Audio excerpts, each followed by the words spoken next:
But that's the only thing that's honestly helped me in my life. I remember having one woman in my career say to me, you can't be pretty and smart at the same time. You've got to pick one and go with it. That's a person with a very thin skin right there, Yep. you know?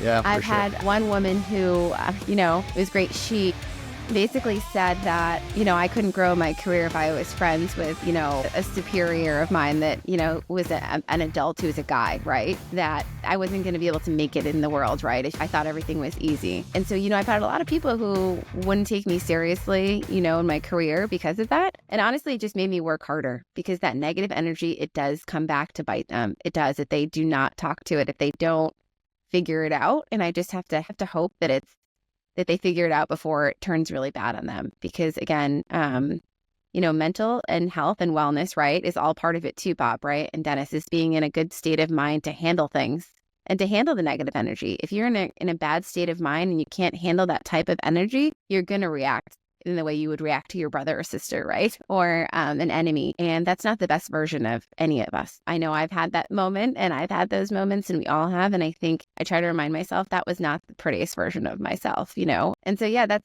kind of how I hope, Dennis, I handle it. But just trying to remember that all these intentions are not always fully thought out intentions is something that I try to remember when I think about negative and positive energy.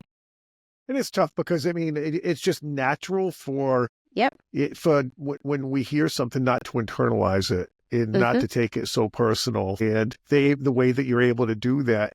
And the other side, when you're multidimensional, you maybe have the largest peak you could absolutely imagine. And then in one of your other dimensions, something's going wrong. So you continuously sometimes have to shift within, whereas if you were just doing one thing, you could put that focus. That's a balance.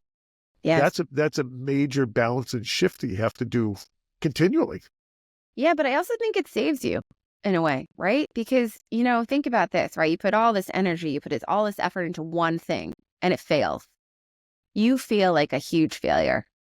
But if you spread it out, if you spread out the love in different areas, yeah, you suck today about this one thing, but guess what? You're doing great in this thing.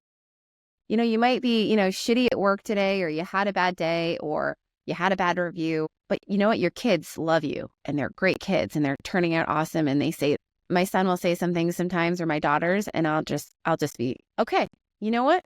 I don't have to be great at work today or at writing kids' books. I can just be an awesome mom today, And so if you spread out that, I think that there is a way to help people.